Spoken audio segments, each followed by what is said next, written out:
Jemput masuk. InsyaAllah kita akan mula. Bagi masa kawan-kawan kita masuk sekejap, masuk kelas sekejap. Bagi dia masa untuk masuk kelas.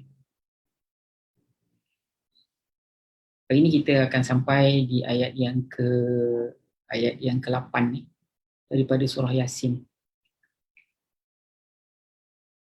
Jemput masuk. Ayat yang ke-8 surah Yasin.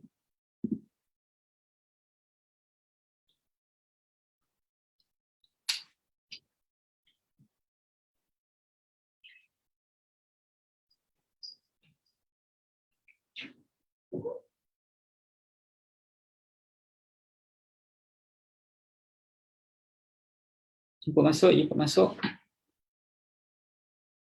Silakan.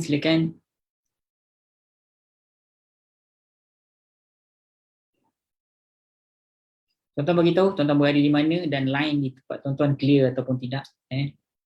Semalam ada seorang pelajar yang kata dia tengah memandu, lepas tu dia dengar kan.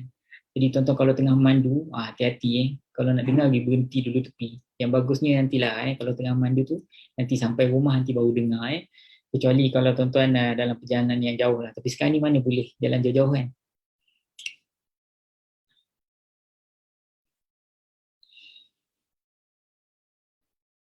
Jemput masuk. InsyaAllah kejap lagi kita start. Bagilah berapa 2-3 minit lagi. Kita bagi peluang pada sahabat-sahabat kita untuk join kelas.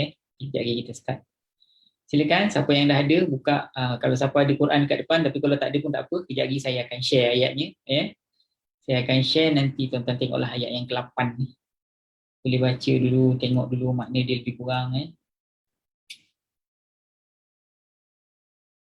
Ayat yang ke-8 daripada surah Yasin. Jemput masuk. InsyaAllah kita akan mulakan sebentar lagi.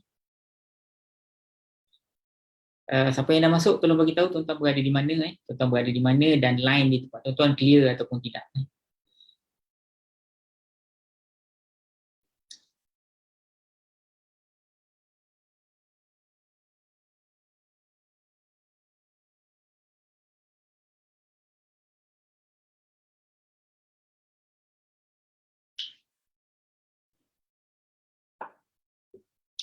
Silakan, jemput masuk. Jemput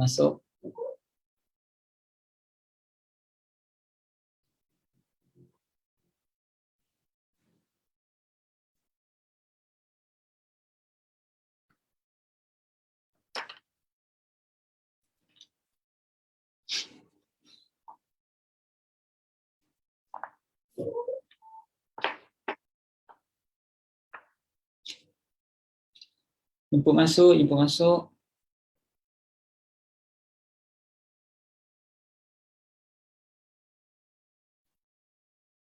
Silakan.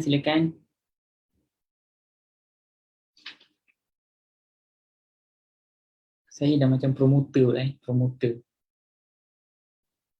Jemput masuk.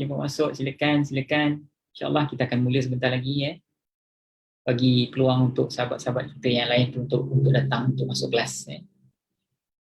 Silakan. Surah Yasin ayat yang ke-8, tuan-tuan bagi tahu tuan-tuan berada di mana dan line di tempat tuan-tuan clear ataupun tidak.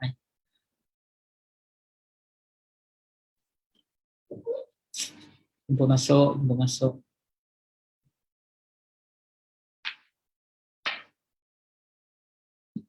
Baik, boleh kita mula pelan-pelan. InsyaAllah kita mulakan majlis kita dengan sama-sama membaca ummul kitab, iaitu surah Fatihah. Al-Fatihah. A'udzu billahi minasyaitonir rajim. Bismillahirrahmanirrahim. Alhamdulillahi rabbil alamin. Arrahmanir rahim. Maliki yaumiddin. Iyyaka na'budu wa iyyaka nasta'in. Ihdinas siratal mustaqim. Siratal ladzina an'amta 'alaihim غير المغضوب عليهم ولا الضالين آمين. أعوذ بالله من الشيطان الرجيم. بسم الله الرحمن الرحيم. الحمد لله رب العالمين. الصلاة والسلام على أشرف الأنبياء والمرسلين وعلى آله وصحبه أجمعين. اللهم ارحمنا بالقرآن واجعله لنا إماما ونورا وهدى ورحمة. اللهم ذكرنا منه ما نسينا وعلمنا منه ما جهلنا وارزقنا تلاوته آناء الليل وأطراف النهار واجعله لنا حجة يا رب العالمين. اللهم افتح علينا حكمتك وانشر علينا من خزائن رحمتك يا أرحم الراحمين. اللهم ربنا اشرح لنا صدورنا ويسر أمورنا واحلل عقدة من ألسنتنا يفقه قولنا. أما بعد. Baik tuan-tuan dan puan-puan yang dirahmati Allah sekalian, hari ini kita akan bahaskan ayat yang ke-8 daripada surah Yasin. So tuan-tuan dengar dulu, saya baca, jadi saya buka ayat dia. Tuan-tuan jangan risau, tak bawa Quran pun tak apa, dengar je dulu. A'udzubillahi minasyaitonirrajim. Inna ja'alna fi a'naqihim aghlalan fahiya ilal adqani fahum muqmahun. Sadaqallahul azim. Tuan-tuan tengok ayat ke-8, saya share dulu skrin ni dengan tuan-tuan, saya baca lagi sekali. Tuan-tuan kalau nak baca dengan saya pun boleh, ya. Alright. Ni ayat semalam kan? Ni ayat ini. Inna ja'alna, A'udzubillahi minasyaitonirrajim. Inna ja'alna fi a'naqihim aghlalan fahiya ilal azqani fahum muqmahun. Sadaqallahul azim. Inna ja'alna fi a'naqihim aghlalan, kata Allah. Fahiya ilal azqani fahum muqmahuna, kata Allah. Okay, apa maksud dia? Inna ja'alna, saya usahakan pointer ni. Alright. Inna, sesungguhnya kami, ini ada dua kalimat. Inna, sesungguhnya kami, ja'alna, kami telah menjadikan fi a'naqihim, di leher-leher mereka. Kami jadikan di leher-leher mereka, jadikan apa? Aghlalan, ada belenggu-belenggu. Apa makna belenggu? Nanti dicari kita tafsir ayat ni. Kami jadikan di leher-leher mereka belenggu, fahiya ilal azqani, fahiya ilal azqani, maka belenggu-belenggu tersebut ataupun maka ia sampai ke dagu-dagu mereka. Dagu tahu kan? Dagu. Fahum muqmahuna, maka mereka mendongak ataupun maka mereka mendongakkan kepala. Okay. Saya rasa tuan-tuan mesti ada problem nak faham macam mana ni keadaan ni Ustaz. Macam mana keadaan dia Ustaz? Jadi apa ni berpandukan daripada apa yang saya bacalah berkenaan dengan perkara ni. Inna ja'alna fi a'naqihim aghlalan fahiya ilal azqani fahum muqmahun. Sesungguhnya kami menjadikan di leher-leher mereka itu ada belenggu, dan belenggu itu sampai ke dagu-dagu mereka, maka mereka pun dongak ataupun maka mereka pun terdongak. Maksudnya apa tuan-tuan? Maksudnya gini tuan. Inna ja'alna fi a'naqihim aghlalan. Inna ja'alna fi a'naqihim aghlalan. Inna, sesungguhnya kami, ja'alna, kami telah jadikan ataupun kami menjadikan fi a'naqihim, di leher-leher mereka, aghlalan, belenggu. Di leher mereka belenggu, fahiya ilal azqan, maka belenggu tu sampai ke dagu mereka. Dagu ni dagu mereka, fahum muqmahun, maka mereka mendongak. Okey, tuan-tuan dengar dulu. Tuan-tuan, saya tahu ada di kalangan tuan-tuan yang membayangkan ini keadaan mereka masih dalam neraka. Mungkin ada tuan-tuan yang membayangkan keadaan ini ialah keadaan mereka dalam neraka. Tapi sebenarnya bukan tuan-tuan. Sebenarnya bukan dalam neraka. Ini Allah memberi gambaran apa sebenarnya yang Allah buat kepada mereka masa mereka hidup di atas dunia. Itu maksud dia. Ini yang Allah Ta'ala gambarkan, apa yang telah Allah Ta'ala lakukan kepada mereka yang sombong ni tuan-tuan. Maknanya bila Nabi dah datang kepada mereka, Nabi dah jelaskan yang mana baik, yang mana buruk, yang mana betul, yang mana salah, yang mana membawa ke syurga, yang mana membawa ke neraka. Mereka sombong ya tak? Mereka sombong. Nanti saya patah balik dekat ayat ni tuan-tuan tengok ya. Kita cuba tengok apa ayat sebelum ni Allah Ta'ala sebut ni. Laqad haqqal, ni tengok dalam ayat sebelum, ingat tak Allah cakap apa?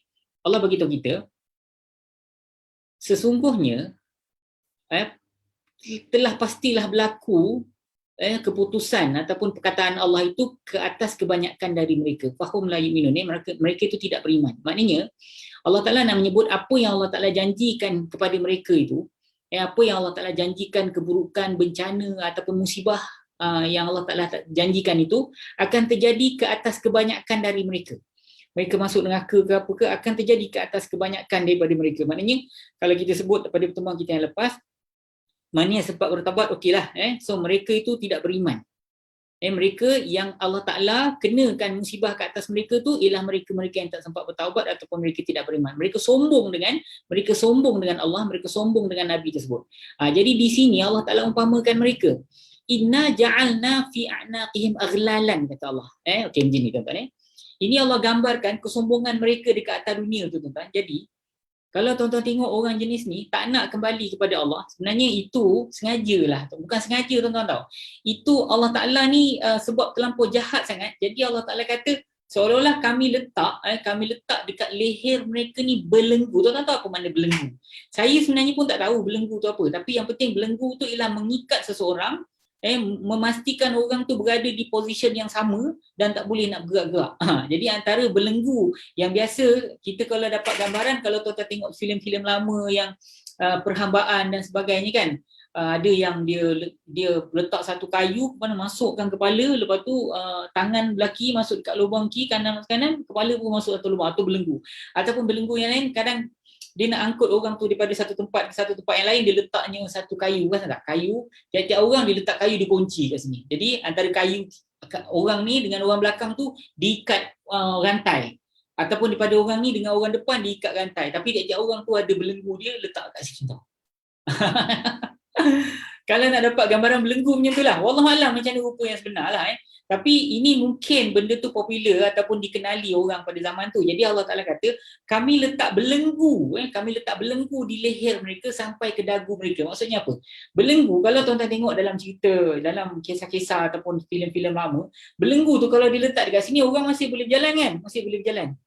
Tapi kalau belenggu tu panjang, tuan-tuan, belenggu tu panjang letak kat dagu, apa yang terjadi? Mereka tak boleh tunduk, betul tak? Mereka nak ke atas. Tuan-tuan faham ke tidak ni? Ini ikut kefahaman saya lah apa makna belenggu. Kita zaman sekarang ni mana kita tahu makna belenggu kan? Macam mana rupa belenggu. Cuma yang boleh kita gambarkan bila kita tengok cerita-cerita lama dan bila kita pembacaan kita kan. Tapi kalau dalam konteks saya ni Allah Ta'ala kata dia letak belenggu kat leher. Kemudian belenggu tu sampai ke dagu. Selalu belenggu tu kat leher je kan? Ini bukan, ni belenggu tu sampai ke dagu. Sampai ke dagu. Maaf belenggu tu sampai ke dagu, lepas tu belenggu tu dongak tu. Jadi ini gambaran orang-orang yang sombong dengan Allah Subhanahu Wa Taala. Kan dia mendongak dia berjalan Bila kita bagi tahu, bila kita ajak dia untuk kembali kepada Allah, bila kita bagi dia buat macam ni berdosa, dia jadi apa? Dia sombong kan. Jadi Allah Taala kata, biarkan dia. Saja aku dongakkan dia gitu. Betul lah maksud dia. Saja je aku dongakkan dia tu. Dia tak boleh nak tunduk dah. Sedap, best ke tu tak kalau tuan-tuan jalan dongak tu. Tak best kan? Tapi Allah Taala kata, orang ni memang aku bagi dia jadi begitu. Kok mana pun, salah macam mana pun, dia tetap juga nak sombong. Kan ada orang macam tu kan. Dia salah macam mana pun, dia tetap juga nak sombong. Kadang tak ada apa pun, tapi dah jenis orang sombong. Miskin pun sombong juga. Jangan macam tu tak. Kalau orang kaya ni sombong, orang yang banyak harta kan, orang yang pandai, dia sombong. Tak boleh juga. Tapi sekurang-kurangnya adalah benda yang dia nak sombongkan. Tapi kadang kalau miskin pun sombong. Sombong ni kan, dia memang jenis-jenis orang sombong. Janganlah Allah Ta'ala masukkan kita itu satu musibah besar tu ni. Inna ja'alna fi a'naqihim aghlalan. Faham?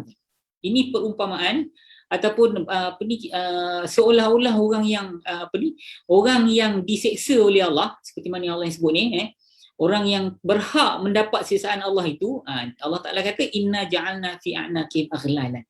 Sesungguhnya kami, masa mereka dekat dalam dunia itu, kami letak di leher-leher mereka belenggu. Maka mereka tak boleh tunduk dah, tak nak tunduk dah. Mereka tak akan mengaku kalah. Tu maksud dia. Orang ni lah yang Allah Ta'ala kata haqqal qawlu ala karim ni. Haqqal qawlu telah pasti berlaku keputusan ataupun perkataan Allah ke atas mereka. Maka Allah Ta'ala tu akan masukkan mereka dalam api neraka.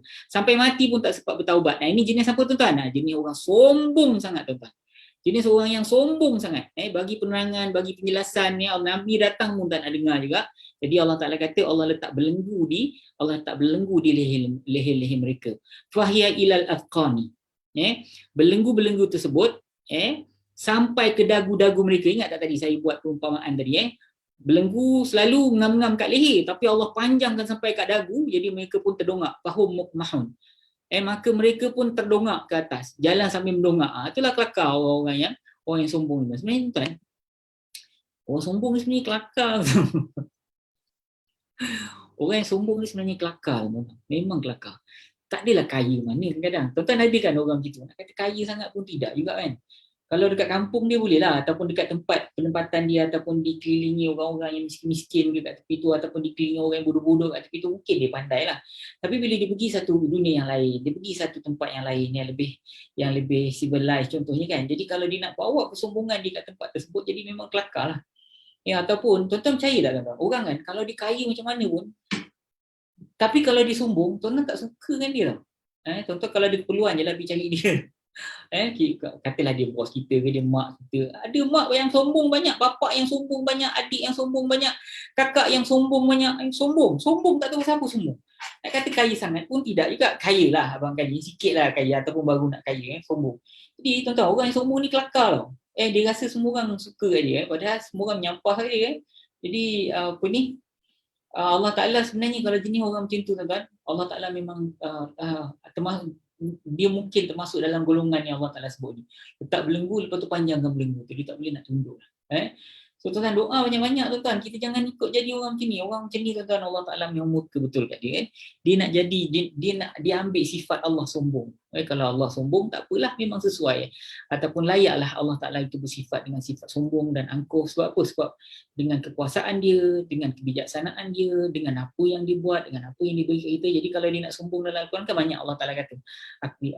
Innallaha khabirun, Allah Maha mengetahui. Kan Allah Ta'ala banggakan diri dia. Dia Maha mengetahui. Innallaha azizun, contohnya Allah Ta'ala itu maha perkasa, maha berkuasa. Dia tak apalah Allah yang cakap itu. Tapi kalau manusia yang cakap itu, aku. Yang itu problem. So orang sombong ni memang ada masalah. So Allah Ta'ala, ni dalam konteks ayat ni, Allah Ta'ala menceritakan bagaimana orang yang sombong dengan hukum-hukum Allah. So orang ni nanti dia masuk dalam, dia dapat seperti mana apa yang Allah Subhanahu Wa Ta'ala janjikan kepada dia. Okey tuan-tuan, nanti kan kita tengok kat ujung kan apa lah yang kita boleh kutip daripada ayat tu kalau tuan-tuan merupakan seorang ulul albab. Okey, kita tengok dari segi teknikal ayat ni dulu Okey. Inna ja'alna fi a'naqihim aghlalan. Okey, kalimat yang pertama inna, yang kedua na. Dia sebenarnya innana ni kalimat ni, innana So sekarang ni daripada mula sampai habis ni saya nak bawa tuan-tuan untuk pelajaran peringkat yang pertama saja Nanti baru kita masuk peringkat yang kedua dan saya jelaskan apa yang tuan-tuan akan belajar pada peringkat yang ketiga Mungkin tak semualah tapi sebahagian-sebahagian saja. Tapi peringkat yang pertama tu kita jelaskan dengan sepenuhnya Okey, innana asalnya ada dua kalimat. Yang pertama inna, yang kedua na. Tapi Rasulullah ajar jangan baca innana, baca inna cukup. Inna. Okey, makna apa inna? Inna yang pertama maknanya sesungguhnya, na maknanya kami, sesungguhnya kami maksudnya. Inna yang pertama sesungguhnya tu dia termasuk dalam kelompok kalimat haraf dia merupakan haraf taukid ataupun termasuk dalam kelompok haraf lah ni tuan-tuan tengok. Kalau tuan-tuan belajar pada peringkat yang pertama ni peringkat yang pertama tuan-tuan kena cari kalimat tu isim ke fi'il ke haraf. Inilah peringkat yang pertama. Kan saya jelaskan peringkat yang kedua pertama, kedua, ketiga. So kalau inna sesungguhnya kami dia berada dekat ni. Dia merupakan kalimat sendi tapi tak ada kat sini. Ini salah satu daripada kelompok sendi yang kita bawa masuk kat sini. Tuan-tuan, sebenarnya kelompok sendi ni ada banyak tuan-tuan ingat saya nak cerita pasal sendi Okey. Kalimat-kalimat sendi ni tuan-tuan ataupun haraf ni dia sebenarnya ada banyak dalam Quran Tapi saya ambil satu kelompok saja saya letak kat situ. Maknanya sendi ni ada banyak. Jadi para ulama ni dia kelompok-kelompokkan sendi-sendi tersebut. Ada yang dipanggil ustaz ini kelompok sendi ataupun haraf tu sendiri. Ini haraf penegasan ustaz. Kadang-kadang maknanya inna sesungguhnya, kadang-kadang maknanya qad pun maknanya sesungguhnya kan, sesungguhnya pasti confirm itu semua ialah kalimat-kalimat yang penegasan. So dia masuk dalam kelompok haraf penegasan, haraf taukid panggil Kadang-kadang ada haraf tanya ataupun hal tu adakah, hal pun maknanya adakah, tu maknanya haraf tu ialah haraf tanya adakah gitu Ataupun tuan-tuan masuk dalam haraf-haraf lain lah, ada haraf penyambung cerita contohnya dan ataupun maka kemudian summa tu kemudian dan tu kan fa tu maka itu ialah salah satu daripada kelompok haraf. So tuan-tuan sebenarnya haraf ni dia ada banyak jadi para ulama kelompok-kelompokkan dia lah, ni kelompok haraf tanya, ini kelompok haraf penyambung cerita, ini kelompok haraf nafi, ini kelompok haraf cegah macam tu lah. So inna dia ialah kalimat haraf dia masuk dalam kelompok haraf apa? Itu kita belajar pada peringkat yang kedua. Yang penting tuan-tuan tahu dia haraf ni. Nanti kita balik dekat ayat kita. So dalam proses kita nak pisahkan antara isim, fi'il dan haraf, so inna yang kita jumpa ni tuan-tuan, inna yang kita jumpa ni, inna yang tuan-tuan jumpa ni, ini termasuk dalam kelompok haraf. Haraf apa? Dia sebenarnya haraf taukid. Nanti kan kita masuk peringkat kedua kan, saya jelaskan. Kemudian na maknanya kami. Inilah merupakan kalimat isim tuan-tuan. Kami, aku, engkau, dia, itu semua adalah kalimat isim. Dia isim fi'il haraf, nama perbuatan sendi kan. Okey, ni kami, engkau, aku, dia, mereka, saya, awak. Ganti nama diri ni dia merujuk kepada individu lah, betul ke tidak? Kan contohnya aku, katalah saya cakap aku ni kan saya lah, Ustaz Nassan. Ni orang tak? Orang kan isim lah. Ataupun engkau, katalah tuan-tuan, nama tuan-tuan siapa? Katalah nama tuan-tuan Muhammad. Engkau tu Muhammad tu lah, orang kan. Jadi isim lah. Jadi sebab tu ganti nama diri ni sebenarnya dia ialah kalimat isim. Tak kira lah kami ke engkau ke patik ke tuanku ke beliau ke dia ke mereka ke. Semua ganti nama diri adalah kalimat isim. Jadi inna ada dua kalimat. Satu haraf, satu isim. Inna tu ialah kalimat haraf, tadi kita dah sebut. Na tu maknanya kami kan. Itu ialah kalimat isim. Tapi isim yang ada gelaran dan fungsi dia. Apa gelaran dia? Nanti kejap lagi kita masuk peringkat kedua kan. Saya tunjukkan dekat tuan-tuan. Okey, kemudian ja'alna, kami telah menjadikan. Ini ialah kalimat fi'il tuan-tuan. Ini ialah kalimat fi'il. Ya. Okey, kalau fi'il dia ada tiga tau. Fi'il ada tiga. Bila tuan-tuan belajar pada peringkat yang pertama ni, bila tuan-tuan masuk kalimat fi'il kan ada tiga. Satu fi'il mudhari', satu fi'il madhi, satu fi'il amar. Fi'il mudhari' ni sedang berlaku, fi'il madhi ni telah berlaku, fi'il amar ni perbuatan menyuruh. Jadi kalau tuan-tuan nak tahu fi'il madhi, dalam terjemahan tu ada tulis telah. Dia telah buat, aku telah makan, mereka telah menjadikan, kami telah pergi. Jadi bila ada telah saja maka kalimat tu fi'il madhi lah. Tapi ganti nama diri wajib kena ada. Kalau fi'il mudhari' ganti nama dirinya ada, tapi telahnya tak adalah. Aku pergi, aku duduk, aku makan, aku tidur. Kalau madhi, aku telah pergi, aku telah makan, aku telah duduk, kami telah pergi, mereka telah tidur. Kalau ganti nama diri wajib ada. Tapi kalau telah tu dia bergantung. Tengok kalau kalimat tu fi'il madhi past tense maka adalah telah. Kalau present tense tak adalah telah. Kalau perbuatan menjuruh ni senang je tuan-tuan kenal. Duduklah oleh engkau, pergilah oleh engkau, makanlah oleh engkau. Cuba kita tengok ni fi'il apa. Tadi kita jumpa fi'il ja'alna kan? Okey, ja'alna. Kalau ja'alna ni fi'il apa tuan-tuan? Ada telah ni. Ni automatik kita tahu dia fi'il madhi. Betul ke tidak? Sebab ni ada telah. So ganti nama diri dekat dalam ni ialah kami, dia ialah fi'il madhi, perbuatannya ialah menjadikan. So kami telah menjadikan. Jadi kalau dalam bahasa Arab satu kalimat saja tuan-tuan. Tapi kalau dalam bahasa Melayu tuan-tuan kena terjemah tiga kalimat sebab kami telah menjadikan. Barulah barulah sebanding dengan satu kalimat bahasa Arab. Punya kaya ni bahasa Arab ni tuan-tuan. Okey, fi maknanya pada atau dalam atau di, tengoklah kesesuaian tuan-tuan. Ini merupakan kalimat haraf. Ada tak dekat dalam ni? Yang ni ada. Yang ni salah satu daripada kelompok haraf yang masuk kat dalam ni. Ini haraf jar kita panggil. Apa dia haraf jar nanti saya jelaskan kemudian. Fi dia dekat sini kan. So dia termasuk dalam kelompok kalimat haraf lah tuan, kalimat sendi. Okey, selesai. Kemudian kalimat a'naqi. A'naqi maknanya leher-leher. Tuan-tuan cuba tengok. Ini kalimat nama ke perbuatan ke sendi? Leher-leher. Tuan-tuan ingat dia punya kunci asas dia, semua yang Allah buat adalah kalimat isim dan semua yang manusia buat pun merupakan kalimat isim. Semua yang Allah cipta, Allah buat, dan semua yang manusia cipta, manusia buat ataupun makhluk Allah Ta'ala tu buat yang makhluk Allah Ta'ala tu cipta, semua itu merupakan kalimat, semua itu merupakan kalimat isim. Itu dari segi makna lah. So leher-leher ni dari segi makna tuan-tuan tahu, Ustaz, saya tahu. Dari segi makna ini ialah kalimat isim. Takkan perbuatan lah Ustaz, leher. Kalau perbuatan ni duduk, makan, tidur, pergi, berjalan kan, itu ialah kalimat fi'il kan. Tapi ni leher. So ini kalimat isim lah. Kalau dalam istilah Inggeris dia sebut apa? Nouns. Dia noun, verb kan, dengan yang ketiga tu ialah haraf. Haraf tu orang Inggeris cakap apa? Preposition apa kata silap saya. So a'naqi inilah kalimat isim. Dari segi makna tuan-tuan dah tahu. Dari segi teknikal, tengok dari segi teknikal tuan-tuan.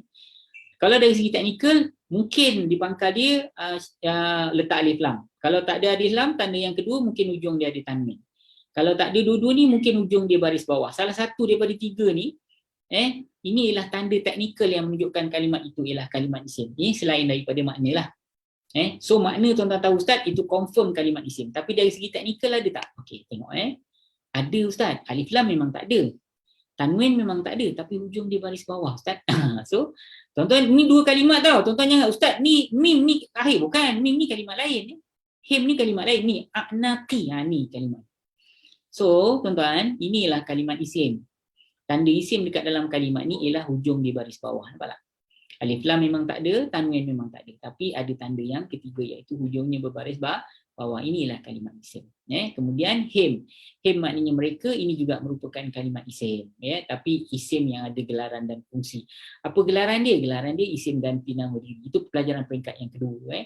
Kan tadi saya kata aku, engkau, dia, mereka, saya, awak tu semua adalah kalimat isim. Tadi kan kita jumpa na. Na maknanya kami kan? Isim lah tu. Ni kita jumpa mereka. Isim lah tu. Sama kategori. Isim ganti nama diri. Kemudian aghlalan. Aghlalan ni maknanya belenggu-belenggu tuan-tuan. Saya nak tanya tuan-tuan. Kalau tuan-tuan yang tengok video ni, saya tak nak beritahu. Ini dari segi makna tuan-tuan tahu dia kalimat isim tau. Belenggu. Belenggu ni apa tu? Apa kita panggil lah? Belenggu lah. Belenggu tadi saya dah jelas panjang lebar kan. Okay, belenggu ni dia nak ikat kat leher lah macam-macam kan. Dia kunci leher kita dan sebagainya kan. Okay. Sekarang ni kita tahu inilah kalimat isim. Tapi saya nak tanya tanda teknikal dekat dalam ni. Cuba tuan-tuan bagi tahu saya, apa tanda teknikal yang menunjukkan aghlalan ini ialah kalimat isim? Ni, ingat tak tadi saya jelaskan? Kalau di kalimat isim, dari segi makna kita dah tahu aghlalan kan? So saya nak tahu tanda teknikal dia. Tanda teknikal ni ada 3, sama ada alif lam di pangkal. Kalau tak ada alif lam pun mungkin tanwin di hujung, ataupun kalau tak ada dua-dua ni mungkin hujung di baris bawah, atau baris 1 di bawah. Tapi kalau hujung dia ada tanwin dan baris bawah, maka dia ada 2 tanda lah Ustaz. Yang pertama dia tanwin, yang kedua baris bawah. Kebetulan tanwin tu baris bawah yang ni, saya jadi 2 tanda lah. So kalau tuan-tuan tengok kalimat aghlalan ni tuan-tuan, saya nak tanya tuan-tuan, ini kalimat isim, confirm dari segi makna. Okay, dari segi teknikal, dia cuba beritahu dengan saya, aghlalan ni mana tanda teknikal yang menunjukkan kalimat inilah kalimat isim. Tuan-tuan cuba jawab dekat dalam dalam respon dekat apa kita panggil, dekat komen tu. Tolong jawab, saya nak dengar. Okey, kemudian fahiyah, fa maka inilah kalimat haraf penyambung cerita. Hiya maknanya ia ataupun dia, ia ataupun dia. Ini sama dengan him ni tadi.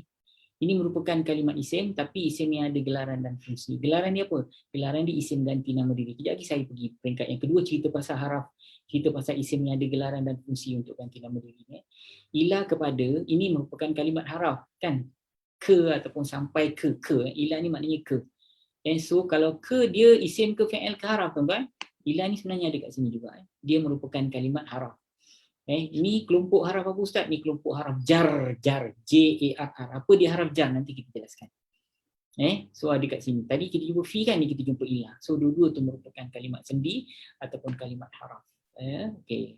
Ini mesti ada nak tanya, Ustaz apa jadah kita cari isim lah, fi'il lah. Memanglah tuan-tuan kena cari benda tu. Kalau tuan-tuan dah faham benda tu, baru kita boleh masuk peringkat yang kedua. Kita pisahkan. Kalau isim nak kena buat apa, kalau fi'il nak kena buat apa, kalau haraf nak kena buat apa. Jadi sebelum tuan-tuan tahu apa nak buat, tuan-tuan kena pisahkan dululah. Bila dah pisahkan baru kita boleh pergi pada peringkat yang kedua tu. Peringkat yang kedua kejap lagi saya jelaskan tentang isim. Ila kepada ni haraf jar, al-adqani, maknanya dagu-dagu. Tuan-tuan, ini confirm kalimat isim. Sebab dagu kan, dagu isim lah Ustaz, takkan perbuatan pula kan. Okey, sekarang ni tuan-tuan jangan tengok dalam kurungan dah. Kalau macam ni dalam kurungan ni maknanya tambahan saja. Ni bukan makna dia. Yang makna dia yang luar kurungan saja. So mereka ni bukan dagu-dagu ni. So ini sekadar untuk bantu tuan-tuan faham dari segi mafhum sajalah kalau saya buat gini. So ini confirm kalimat isim tuan-tuan. Okey, kalau isim dari segi makna tuan-tuan dah tahu. Dari segi teknikal ada 2 tanda Ustaz. Yang pertama ada al, yang kedua nun hujung di baris bawah. So confirm kalimat ini merupakan kalimat isim. Betul ke tidak? Okay, fa maka ini merupakan kalimat haraf penyambung cerita. Home lagi sekali kita jumpa isim ganti nama diri kan? Ni isim ganti nama diri, sama him, yang ni him, apa tu hiya, yang ni dengan na yang mula-mula tadi. So inilah merupakan kalimat isim. Jadi kita cerita pasal isim sikit berkenaan home ni. Kemudian muqmahuna, orang-orang yang terdongak. Tuan-tuan jangan kata ni fi'il pula tuan-tuan. Dia kalau fi'il dia mesti kena ada ganti nama diri. Mereka mendongak, aku mendongak, engkau mendongak, kamu mendongak. Nampak? Dia perbuatan, tapi dalam perbuatan tu kena disebutkan isim dia. Kena sebut orang yang melakukan perbuatan tu, kena ada satu ganti nama diri dekat situ. Katalah duduk, mereka duduk, aku duduk, engkau duduk, kamu duduk. Tu maknanya fi'il lah. Mesti dalam terjemahan tu ada ganti nama diri disebutkan. Bukan macam ni tuan-tuan. Ini ganti nama diri semata-mata kan. Ini fi'il, ini isim. Tapi kalau kalimat fi'il, orang-orang yang terdongak, inilah kalimat isim, ini bukan kalimat fi'il. Sebab tidak ada ganti nama diri dekat sini. Kalau mereka mendongak, aku mendongak, engkau mendongak, kamu mendongak, barulah kalimat fi'il. Ini bukan ni orang-orang yang terdongak. Tuan-tuan kena tahu beza tau. Tengok katalah macam apa ni? Aku makan, engkau makan, dia makan, mereka makan, itu kalimat perbuatan tuan-tuan. Tapi kalau makanan, itu bukan perbuatan, itu yang kita makan tu, nasi ke bubur ataupun tuan-tuan kata pemakan ataupun si pemakan, ataupun orang yang makan, samalah orang yang makan, si pemakan ataupun pemakan, itu bukan kalimat perbuatan, itu orang yang makan, faham tak? Yang makan tu katalah nama dia Ahmad, atau pemakan itu ialah siapa pemakan dia ialah senang cerita ni, aku lari, engkau berlari, dia berlari, mereka berlari, itu perbuatan. Tapi kalau pelari itu perbuatan ke atau orang yang lari? Itu orang yang lari, itu isim kan, pelari. Faham? Jadi samalah macam tu, mukmahuna, orang-orang yang terdongak kan. Itu bukan perbuatan, mereka mendongak, aku mendongak, itu perbuatan, aku mendongak, mereka mendongak, engkau mendongak. Tapi kalau orang yang mendongak, itu bukan, itu isim kan. Itu orang yang mendongak. Kita tengok balik, faham tak? Mukmahuna, orang-orang yang terdongak, orang-orang yang mendongak. Dia kalau fi'il mesti mereka mendongak, aku mendongak ni tak. Ini bukan perbuatan, ini ialah individu ataupun orang-orang yang mendongak. Faham tuan-tuan? Okay, hari ni pelajaran nahwu kita, hari ni pelajaran nahwu kita ialah berkenaan dengan kita ada 3 isim yang kita sebut sebagai isim ganti nama diri, ingat tak? Isim ganti nama diri tu kita ada na, maknanya kami. Kemudian ni bukan tau, ni na yang duduk seorang-seorang. Ja'alna ni bukan, ja'alna ni ialah dia built in dekat dalam kalimat perbuatan. Ni kalimat perbuatan ja'alna. Kita tengok home kan dia duduk seorang-seorang, hitam dia seorang-seorang ni hitam duduk seorang-seorang na ni. Hiya kan duduk seorang-seorang ni. Home ni kan duduk seorang-seorang. Yang ni bukan, yang ni tidak. Yang ni tak ada nahnu dekat dalam ni. Dia dalam bahasa Arab ni tuan-tuan. Itulah dia punya unik tuan-tuan dengar. Katalah kalimat perbuatan tu, aku masuk. Dia sebut masuk, dia tulis masuk sebenarnya. Perkataan tu masuk aje. Aku telah masuk. Dakhaltu. Satu perkataan dakhaltu. Ustaz, tak ada pun ana dakhaltu. Ana tu kenapa tak sebut? Memang tak sebut. Dalam perkataan dakhaltu ada ana. Okey, itu kalau Ustaz, kalau engkau telah masuk, macam mana pula sebut? Bukan dakhaltu. Kalau engkau telah duduk, dakhalta. Kalau kami telah duduk, bukan duduk masuk. Kalau engkau telah masuk, dakhalta. Kalau kami telah masuk, macam mana Ustaz? Dakhalna. Nampak? Kalau dia telah masuk, dakhala. Kalau mereka telah masuk, dakhalu. Bunyi sebutan dia berbeza. Jadi dekat dalam tu built in ganti nama diri. Dia tak sebut ana dakhaltu, ana tak sebut. Anta dakhalta tak ada. Nahnu dakhalna, nahnu anta semua tak sebut. Dia built in dekat dalam kalimat. Itu uniknya bahasa Arab. Ganti nama diri itu hanya diwakili oleh huruf-huruf na, ta, macam tu. Di sistem lama tuan-tuan kena hafal tuan-tuan. Kalau ada, dia sebenarnya dalam bahasa Arab, dia ada 14 ganti nama diri tuan-tuan. Ada 14 ganti nama diri. Jadi setiap kalimat perbuatan tu tuan-tuan kena hafal 14 sebutan. Katalah kalimat dakhala tadi. Kalau kita ambil fi'il madhi, kalau dakhala, dalam tu aku telah masuk, engkau telah masuk, mereka telah masuk, kami telah masuk, engkau, mereka, kamu telah masuk. Tuan-tuan kena hafal 14 sebutan. Dengar saya sebut dakhala, dakhala, dakhalu, dakhalat, dakhalata, dakhalna, dakhalta, dakhaltuma, dakhaltum, dakhalti, dakhaltuma, dakhaltunna, dakhaltu, dakhalna. Nampak 14 sebutan. Jadi setiap perbuatan tuan-tuan kena hafal 14 sebutan. Kan ke jenuh? Dalam sistem Al-Furqan tak payah. Tuan-tuan hafal 14 sebutan tu sebenarnya untuk tuan-tuan tahu apa ganti nama diri dekat dalam tu. Faham tak? Okey, dalam sistem Al-Furqan yang tuan-tuan belajar hari ini dengan saya, kalau kita jumpa kalimat perbuatan, katalah kita ambil ja'alna. Ja'alna ni tuan-tuan, dia kalimat perbuatan. Jadi saya terus tanya tuan-tuan, cuba tengok dalam kalimah ja'alna ni, apakah ganti nama diri yang built in dekat dalam ni? Tuan-tuan Ustaz, tak payah tanyalah Ustaz, tak payah nak hafal 14. Kami terus tahu kami dekat dalam ni. So kalau saya tanya mana tahu, ni ada tulis kami ni. Itulah cara dia. Sebab tu sistem Al-Furqan ni bertungkus lumus lah kami kat sini buat kamus ni untuk tuan-tuan. Itulah dia. Okey, balik pada kita punya pelajaran nahwu. Na ada satu, home ada satu, na dekat sini, inna. Ini ialah kalimat isim ganti nama diri. Ini ialah isim ganti nama diri. Ini ialah isim ganti nama diri. Ini ialah isim ganti nama diri. Okey, pada pelajaran peringkat yang kedua tuan-tuan, nanti tuan-tuan akan dijelaskan isim semua terbagi kepada dua. Tadi tuan-tuan jumpa isim ganti nama diri kan, tapi ada juga isim yang tuan-tuan jumpa aghlalan lah tadi, leher-leher lah, dagu-dagu, semua isim kan, ataupun masjid ke ataupun pokok. Jadi nak bagi tahu isim semua ada dua jenis. Satu isim yang nanti saya besarkan bagi tuan-tuan clear sikit. Satu isim yang ada gelaran dan fungsi. Satu lagi isim biasa. Jadi yang tuan-tuan jumpa tadi ganti nama diri, betul dia kalimat isim, tapi dia isim yang ada gelaran dan fungsi dia tuan-tuan dekat sini. Nombor satu pula dekat sini. Isim yang ada gelaran dan fungsi, nombor satu ialah isim ganti nama diri. Nombor dua, isim mewakili. Nombor tiga, isim tunjuk. Itu, ini. So, kalau tuan-tuan jumpa isim ganti nama diri, yes, dia kalimat isim. Tapi isim yang ada gelaran dan fungsi. So, tugas tuan-tuan kena apa? Tuan-tuan kena tahu isim ni apa gelaran ni. So kalau home, he, na tadi semua isim, di isim yang ada gelaran dan fungsi, gelarannya ialah isim ganti nama diri atau dalam istilah nama disebut isim dhamir. Isim dhamir. Jadi fungsi dia apa? Fungsi dia menjadi ganti nama diri pada seseorang ataupun pada beberapa orang ataupun pada orang yang ramai. So kalau tuan-tuan balik dekat sini, dekat ayat ni, tuan-tuan jumpa na kan, na. Kami kan. So na ni dia ialah isim. Tapi isim yang ada gelaran dan fungsi. Gelaran dia apa? Isim ganti nama diri. Fungsi dia apa? Menjadi ganti nama diri lah. Okey, sekarang ni dia jadi ganti nama diri kepada siapa? Cuba tuan-tuan jawab. Sesungguhnya kami telah menjadikan di leher-leher mereka belenggu-belenggu. Siapa yang menjadikan di leher orang kafir itu belenggu-belenggu? Kami ni dirujuk kepada Allah dan kerajaannya. Allah dan para malaikat. Allah dan kerajaannya. Kami ni rujuk pada itulah. Tapi kalau tuan-tuan tak setuju, Ustaz, kami ni nak rujuk pada Allah lah Ustaz. Allah yang jadikan belenggu. Jawapannya betul, tak salah.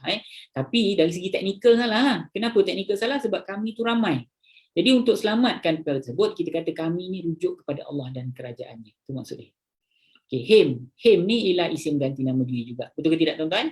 Okay, sekarang ni fungsi dia menjadi ganti nama diri. Dia jadi ganti nama diri kepada siapa? Kepada orang yang ingkar, yang masuk neraka yang kita jumpa dekat dalam ayat sebelum ni. Kemudian fahiya ilal adqani. Maka ia sampai ke dagu-dagu mereka. Ni hiya ni she dalam bahasa Inggeris. Maka ia. Tuan-tuan dengar Tuan-tuan dengar dulu.